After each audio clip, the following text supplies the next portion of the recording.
Well, I don't know anything for certain because you won't tell me where you're getting your information. Yeah, where? Makes sense. When the towers came down, you were in a hotel in Mexico. Didn't even know about the attacks until that evening. You see, Mr. Reese, until that day, I had spent the better part of my life making myself very rich. I gathered. After the attacks, the government gave itself the power to read every email, listen to every cell phone. Yep. But they needed something that could sort through it all. So when they finally got a system that worked, they kept it secret. Of course they did. So how do you know about it? You designed it. Knew it. I had built it to prevent the next 9/11, but it was seeing all sorts of crimes. From a national security point of view. Loss of life were relevant. So those would be passed along to the NSA or the FBI. The rest were collateral damage. Irrelevant information. They're not bothered. Every night at midnight, the machine erases it, watching us with 10,000 eyes, listening with 1,000,000 ears. What did I tell you about sending emails? For 3 weeks, you could practically Never move put in. anything in an email you cannot own. Of course you're going to get yourself some I backdoor. thought maybe an off switch would come in handy. Yeah. Think? It's in war games? Myself a back door into it. Of course he did. This is the irrelevant list. Nice Just a work. social security number. Right. If anyone ever found out, I'd lose access. So 9 digits, that's all we get. Reese, I have bad news. Lawrence Pope was stabbed to death last night in his cell. Right. They're trying to cover their tracks. There.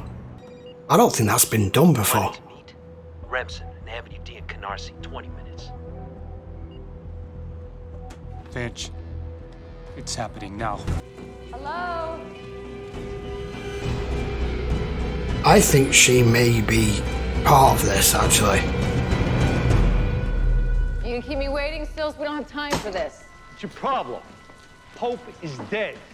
The problem is Wheeler. You idiot, he knows. She's dirty. Crap. Hey, look what I found. You're not law enforcement. Cartel finally grow some stones? Send somebody to take care of us? Who the hell are you? Concerned third party? You screw this up, I won't let it get to me. I'll take care of you just like I took care of Pope. I can look after myself, you know that. Yeah, I can see that. Was there a point where you knew you'd become a bad guy? Woke up one morning and realized I was paid to guard a bunch of jerks from Wall Street who were robbing everybody blind. What's the difference? That's why I'm gonna let you live. I'm considering sticking around New York for a while. If I do, I'm gonna need someone on the inside. And you might come in handy. Ah, so I'm working for you now, huh? That's right. Hmm. For instance, if you're gonna put someone in the back seat of your car, Wait you for have to search them properly. You dumbass. Informant, in effect. Which is a really nice twist, because it's the other way around. Normally police have informants. He's doing it the other way around. His informant is the police. You're going to become his CI. You have your vest on, officer? Pop. Damn. This place is a dump. There's no doorman, no cameras, nobody. We'll take him in the lobby. As soon as it's done, we take the shooter out, give him a block, and then take him out. Headshots this time, you understand? Yeah. I know that music. I don't know the soundtrack from.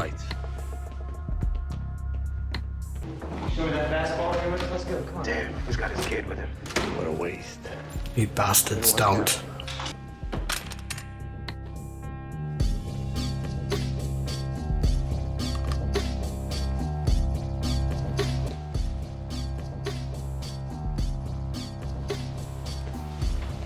Go.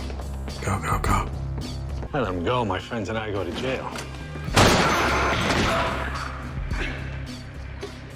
I'm gonna kill your family. And all your friends. You're I don't have any a friends. piece of work. I don't have any family left either. No.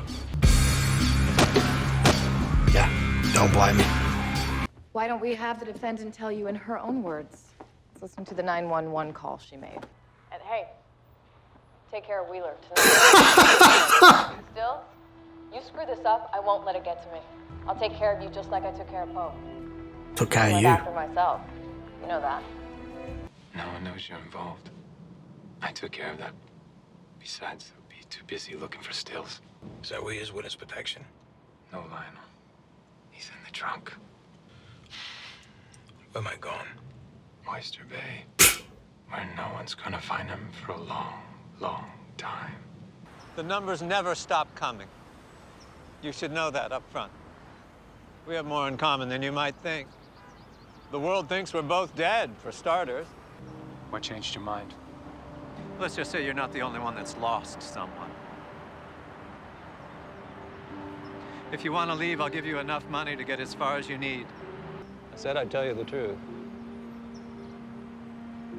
Didn't say you'd like it. Oh shit, is this it?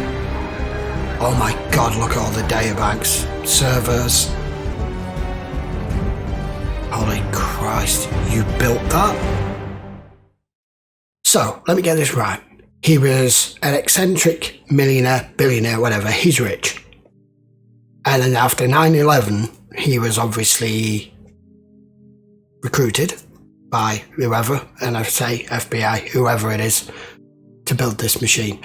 I'm not so sure it's a machine as such. He has developed the code and the AI to be able to perform this task. And what we just saw at the end there, all the banks of servers, is the machine itself running that code, or OS, or whatever it is that he's designed. This is an intriguing way of doing things. I was wondering when we first got introduced to Finch, when he said he's gained all this information on people, I'm like, how? This is virtually impossible. Do you know, it would take you forever just to be able to investigate one or two people and get everything and background on them. And even if you had, there's nothing in all of that to tell you that this person's going to be imminently either become a target, a threat, or a victim of something. But at least it told us how and why and what and when. And we got the explanation of it at the beginning. I was hoping it wasn't going to be one of those series where just all this information as to these people they're going to be looking into are just given to him by Finch, and we have no knowledge or understanding as to how the hell he's doing it. I thought they were going down the time travel route for a minute, but I thought no, because if that was the route, he'd actually know more. He'd know the exact specific circumstances, time, date, venue, area, and how it all happened. So that didn't fit. But this does. I had no clue that's what this series was about at all. But that was a very good opening pilot episode. It kept you informed. It kept you hooked. It gave us the protagonist. It gave us an initial story and why it's come about and how it's come about and why this guy's doing this. So it makes sense that it was divided into two categories of relevant and non-relevant, because from a national security issue, they can't save everybody all day long. They are looking for people to stop doing someone that they did with 9/11, to stop those sorts of events, to stop terrorist attacks, to stop things on a mass scale. And at least he had the sense to build a backdoor code to access it himself, and then gain the conscience on all of its irrelevant data that it deletes. So he's just scraping that information, pulling all that information from the machine every night before it resets and deletes them all at midnight as just throwaway data. So,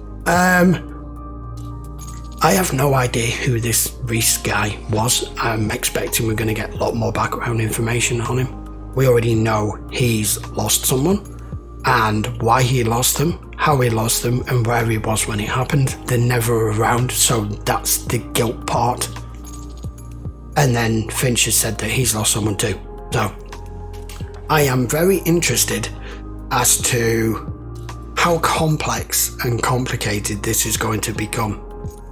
And never knowing your asset or your target or your mark that you've got is innocent or guilty until a certain point down the road, so you don't know whether you're trying to protect them or stop them, which is different because we were led to believe that she was going to be the innocent party. You always try to err on the side of innocent until proven guilty, so the likelihood is a lot of these people will be more likely to be victims than perpetrators, but she was. It clicked with me the minute she was in that alleyway on her own, young woman, defense attorney, like that, arranging to meet someone in the middle of nowhere during the day.